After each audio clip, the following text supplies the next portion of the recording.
question at the school. How long have you been associated with Southern Adventist University? Since 1935. 35. So you Came here as a student. as a student? What were your degrees, or what was your major? Religion. Religion. And did you pursue that after you Yes, yes.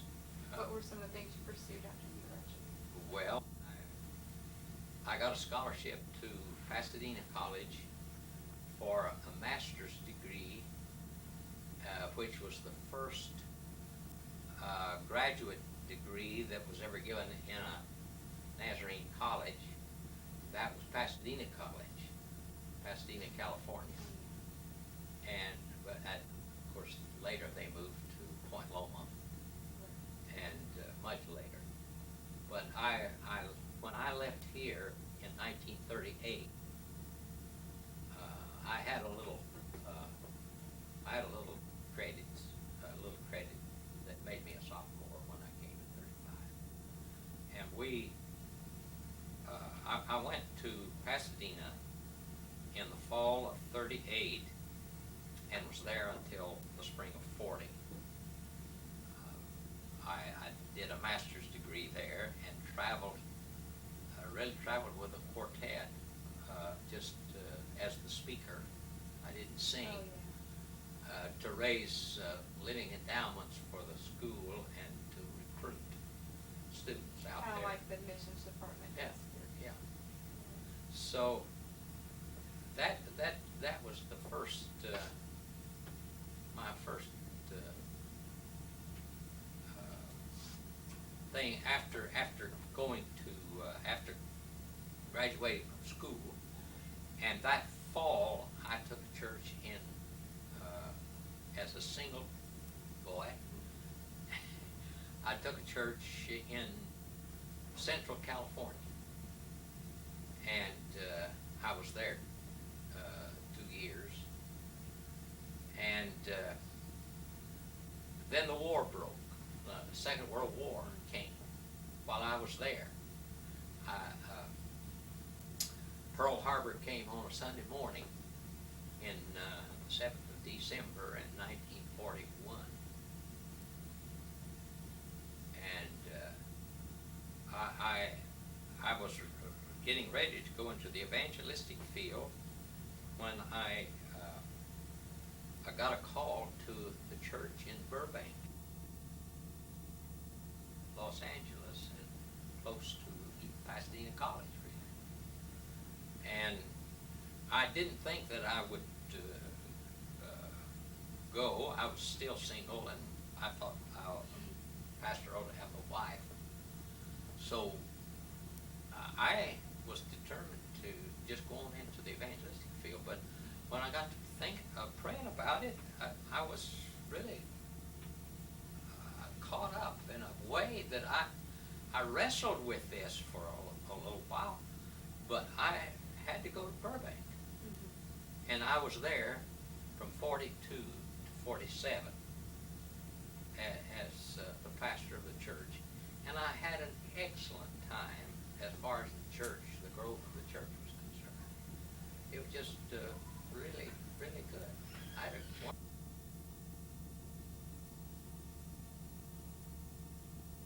Was it Bethany Penile? Bethany Penile College. Yeah. Wow. Yeah. So you didn't meet your wife here? No. In fact, I was pastor at Burbank all those years and still wasn't married. But I did go into the evangelistic field, where I served 6 years, and I traveled all across the United States, and did a 3-month stint in the British Isles, holding meetings over there. So I had, and I was looking all the time. They say not to look. Yeah, I guess. But anyway, I found my wife. I found out that a lot of the boys, the ex-servicemen now in 1947, 48, 49, were going to school on their GI Bills. and I heard that there was a surplus of scholarships in Vanderbilt University Divinity School. So I decided that I would I would just do that. I'd go to Vanderbilt. So I finished what was called in those days the BD degree, which was at that time called the seminary degree, but today it's called the Master of Ministry degree. I mean the Master of Divinity degree.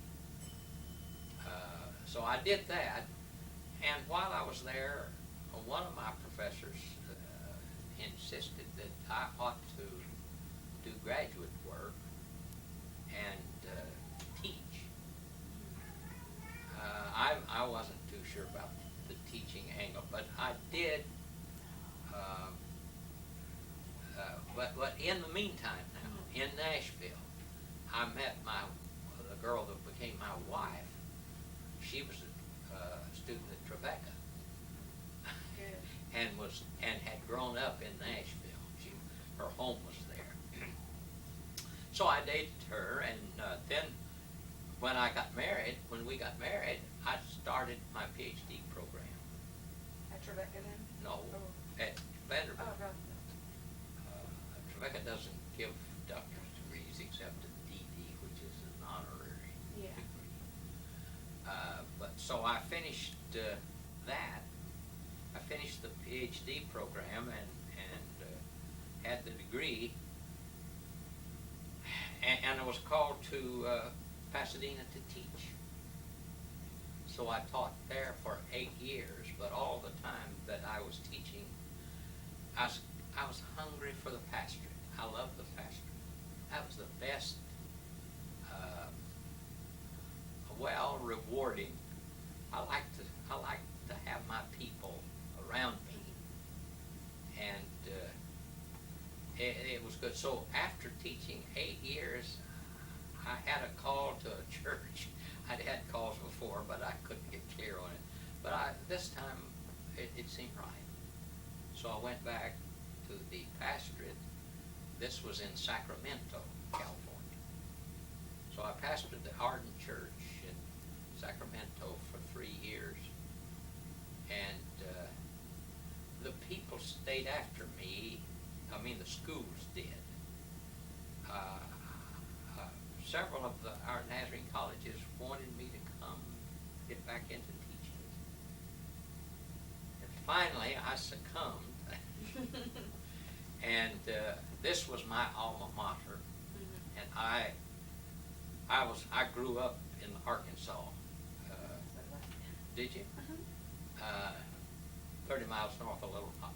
Okay, yeah. At Bologna, Arkansas, just a little bitty town. But we used to have a school there, which was called Arkansas Holiness College, that was even older than the college that was started here. But Bethany is in a very good location. It was close to capital city, Oklahoma City. And in those days, it had an interurban line that ran back and forth, and a person could get out here without much trouble. And there were 2 or 3 railroads that crisscrossed Oklahoma City. So from any place in the United States that you might happen to be, you could always get here. Well, some of the other schools were not that well located. So gradually the schools began to merge here. When school in Arkansas merged here in 31, the Depression and the drought, we had a terrible drought that we didn't get rain for, just a long time. So that the crops weren't made, and at the same time, the Depression had started, the stock market crash on Wall Street in the October of 29, and the drought came in 30, and banks began to close,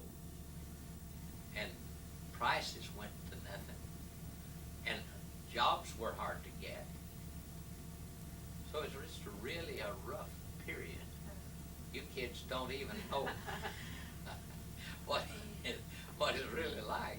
And consequently, enough of the, this institution is a merger of about 5 or 6 other schools. And so the one that I attended there merged here, and several other schools did too. So we really, it's ended up, this has been the strategic place. So What was the student population at that time? I mean, how many students? when I came in 35, Yeah. well, there was about 389. I think I've seen that figure somewhere.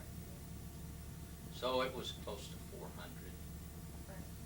and everything was, What programs were offered at the time? Were they just mostly ministry programs well, or teaching? yeah, the ministerial program was here, all right, and a lot of students were studying for the ministry. But this has been a 4-year liberal, what we call a liberal arts college.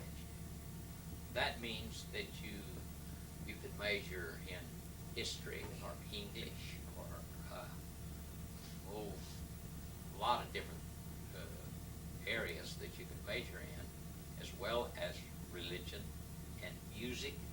They had a strong music department here, and we had a debating club. So you could major in speech, or you could major in music, or history, or English, or. So basically, what we have now, just we have a little bit. We have more now. We have a broader field today than we did then. And the school was of course, like I said, small, but the truth of the matter is, we were accredited by the State Board of Education by this time. And that meant that OU would take our graduates, and you had no Right. trouble. So this college has really done well. It has grown, and if you may have heard, and by 1964, 65, Bethany was up to 1,800 of undergraduates, maybe a few graduate students, but then they opened up Mid-America and Mount Vernon, so that cut us back. Yeah. Right. On a little bit of a different note, a lot of us wonder what rules were when you attended. What kind of rules? I mean, we have the curfew for freshmen now, but what kind of rules do you guys have? Oh, I was rather pleasantly surprised. I'd heard stories and stuff, how strict they were, and we were strict in a sense, but it was a small school, and we students were expected to. We had chapel every day, but it wasn't a long chapel. It was only about 30 to 40 minutes, and you couldn't leave the campus without permission, and you couldn't. You weren't supposed to date except the weekends, and you couldn't go with your girlfriend off the campus without a chaperone. Who was chaperone? Just like the professors, or? Well, anybody that was older that you could get, yeah. It might be that some seniors could serve in that respect, but nobody had cars to speak of. There wasn't, I don't know. I don't suppose there was more than 2 or 3 cars that people didn't have. You just didn't have cars. Didn't have the money to have cars because the Depression, the tuition was $40 for 16 hours. $40 per semester. But $40 was hard to come by in those days. And but you could, I thought that the social setup here was the best. It's better than what it was later. For the time that I was here, you know, it was so nice and so easy. Everybody was friends. You could date a girl on Friday night and a different one on Saturday night and a third one on Sunday night, and you weren't thought to be fickle because you were just you weren't sweet on anybody particularly. You were just friends.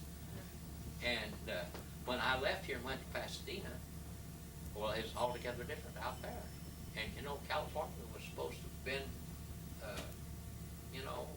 very lenient. But the custom was that if you dated a girl, the other guys couldn't cut in on you, even though you weren't particularly going steady, or you just. I had a blind date with a girl, and the fellow that she did particularly, wasn't crazy about it, that was for sure. But he wanted to whip me because I dated his girlfriend, and she wasn't tied to him in any way, shape, or form. Your first threat in life. Yeah, but I really thought that in 1935 to 38, the social life here, I thought, was real good. We're like, what areas, we have downtown, was it across the street, what was around the school then? Well, I tell you, this was very small. There wasn't one paved street in 1935. There wasn't one, not even one. And now, college did have sidewalks. That was a real improvement for them to have sidewalks all the way from 42nd up here to 39th.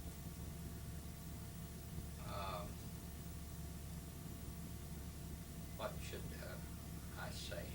What was it now that you asked? Oh, well, like what things were around the school? Well, 36th Street was the end of town. Mm-hmm. Down here past the post office, down to that next stop sign, there were woods the rest of the way. And beyond the woods, there were farms out in there. May Avenue was the westernmost street. And far away. Yeah, May Avenue. Wow. So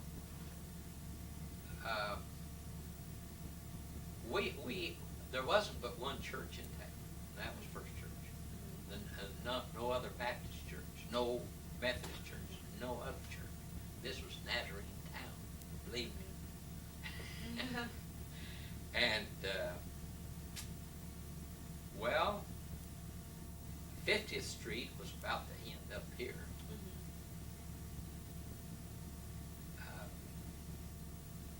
It was it was a small town, about 2,500 people, I'd say. My last question is, how long did you run the archives? How long have you ran this office? And because I know when I first started college 5 years ago, it was over there in Herrick across from the English classes. So how long have you ran the archives? Well, I had an experience that told me that Nazarenes were not keeping their records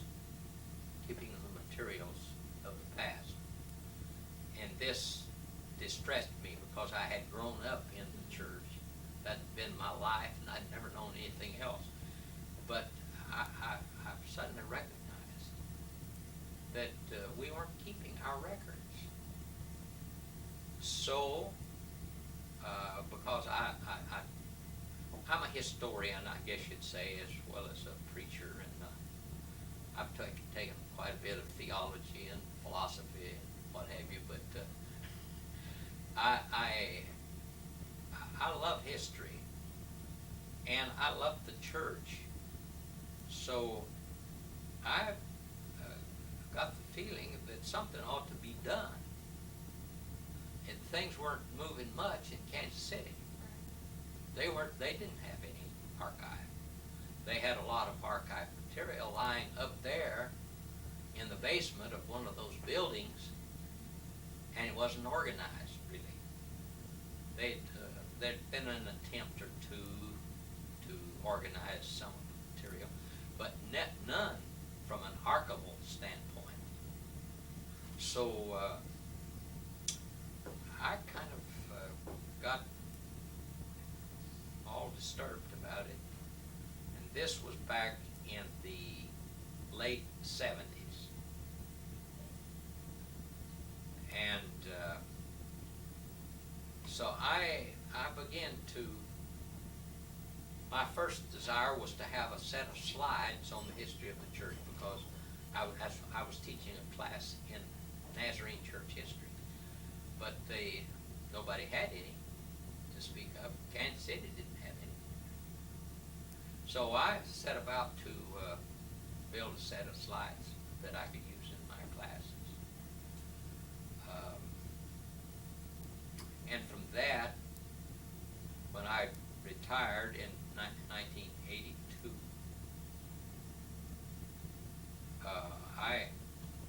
I asked the college to give me a room somewhere. So for a while, I was over in the basement of Harry. I started over there collecting, and all I asked the college to do was to furnish me a place and give me permission to collect. And now, especially since 1981, I was in the basement over there for several years, and then they moved me upstairs. Over there, and so I can I go ahead? Oh yeah, sure, go ahead. I'll go pause You it. quick. All right. Hello. Yes. We were Well, let's talking see. about the, how long you read for. Oh, yeah, how long I've worked here. Well, we really started in earnest about 81. Now, I was working on it before that time, but I got a place where I could, over in the basement of Harry. And a lady that had gone to school here, who had been a librarian and a teacher, a public school teacher. Here she was retired. She was she wasn't wealthy, but she had enough that, see, I've never had a salary. I've never had a dime from the college from the standpoint of as a salary. This has been my labor of love, you might say. So someone recommended her, and I remembered her. We were all in school together here back in 35, 36, 37. And I mentioned to her, I needed someone who could type and who could who had a knack of helping organize. So I asked her, well, would you be interested? And she said, oh, I'd like to do that. So she worked, and helped me organize the thing. But I went down to the Historical Society here in Oklahoma City and asked questions and learned about. We figured out what to do, and so we've set up a system to where we have an accession record where that we enter everything in as it comes in. People give me stuff, and now I have something like 3,000 different items that have been given to me of the past. It's just yeah, it's really great, and consequently we just have these things are some of it are it looks terrible, and I had it much nicer. I had it much nicer, and I had 4 rooms over there, and this is all I have right here. A lot of my stuff is piled up back under in the corner of on this floor, clear